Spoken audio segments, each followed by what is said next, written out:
wabarakatuh. Perkenalkan, nama saya Tri Susanti dengan NIM 204240063. Pada kesempatan kali ini, saya akan menjelaskan langkah-langkah metode pembelajaran pada mata kuliah strategi dan metode pembelajaran MI atau SD. Adapun metode yang saya ambil yaitu pembelajaran kooperatif model Jigsaw untuk mata pelajaran pendidikan Pancasila dengan tema simbol Pancasila dan lambang negara Garuda. Adapun langkah-langkah yang akan saya jelaskan. Sebelumnya, saya akan menjelaskan tentang pembelajaran kooperatif model Jigsaw.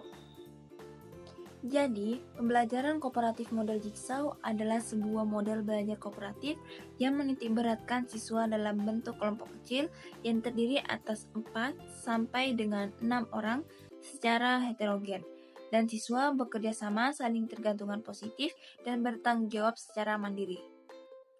Selanjutnya ada langkah-langkah model Jigsaw yang berisi mengenai menyampaikan tujuan belajar dan membangkitkan motivasi. Menyajikan informasi kepada siswa dengan demonstrasi disertai penjelasan verbal, buku teks atau bentuk lain. Mengorganisasikan siswa ke dalam kelompok belajar, mengelola dan membantu siswa dalam belajar kelompok dan kerja di tempat duduk masing-masing. Selanjutnya, mengatas penguasaan kelompok atas bahan ajar. Yang terakhir, pemberian penghargaan atau pengakuan terhadap hasil belajar siswa.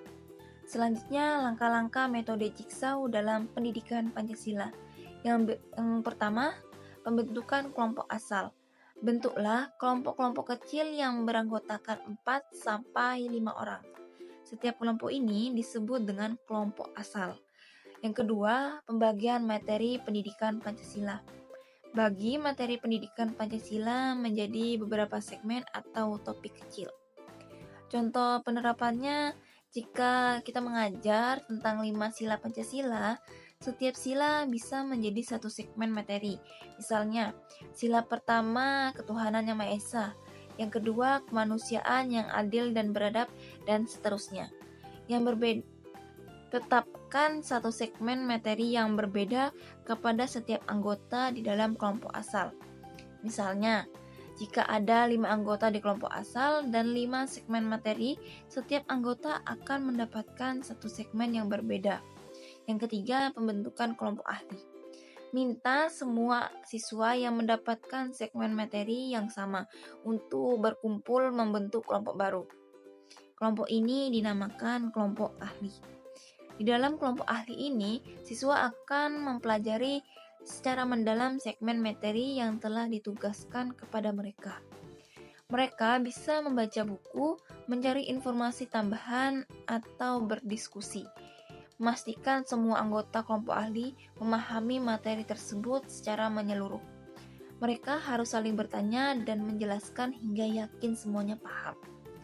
Merencanakan strategi terbaik untuk mengajarkan materi tersebut kepada teman-teman mereka di kelompok asalnya nanti. Ini bisa berarti membuat ringkasan poin-poin penting atau contoh-contoh relevan. Membuat catatan pribadi atau ringkasan yang akan membantu mereka saat mengajar. Yang keempat, kembali ke kelompok asal dan saling mengajar. Setelah waktu yang cukup untuk belajar di kelompok ahli, siswa kembali ke kelompok asal mereka. Setiap anggota kelompok asal secara bergantian akan mengajarkan materi yang telah mereka kuasai di kelompok ahli kepada anggota kelompok asal lainnya. Dorong diskusi aktif. Anggota lain harus mendengarkan dengan seksama, mencatat dan mengajukan pertanyaan jika ada yang belum jelas. Ini adalah momen krusial untuk transfer pengetahuan antar siswa. Guru berperan sebagai fasilitator. Guru berkeliling kelas memantau jalannya diskusi, memberikan bantuan jika ada kesulitan, dan memastikan semua siswa terlibat aktif dalam proses mengajar dan belajar. Yang kelima itu ada evaluasi dan penilaian. Setelah semua materi diajarkan dan didiskusikan secara menyeluruh di kelompok asal, lakukan evaluasi untuk mengukur pemahaman individual setiap siswa terhadap keseluruhan materi pendidikan Pancasila. Bentuk evaluasi bisa beragam seperti kuis singkat, tes tertulis, proyek kelompok kecil yang menerapkan nilai Pancasila atau presentasi individu atau kelompok.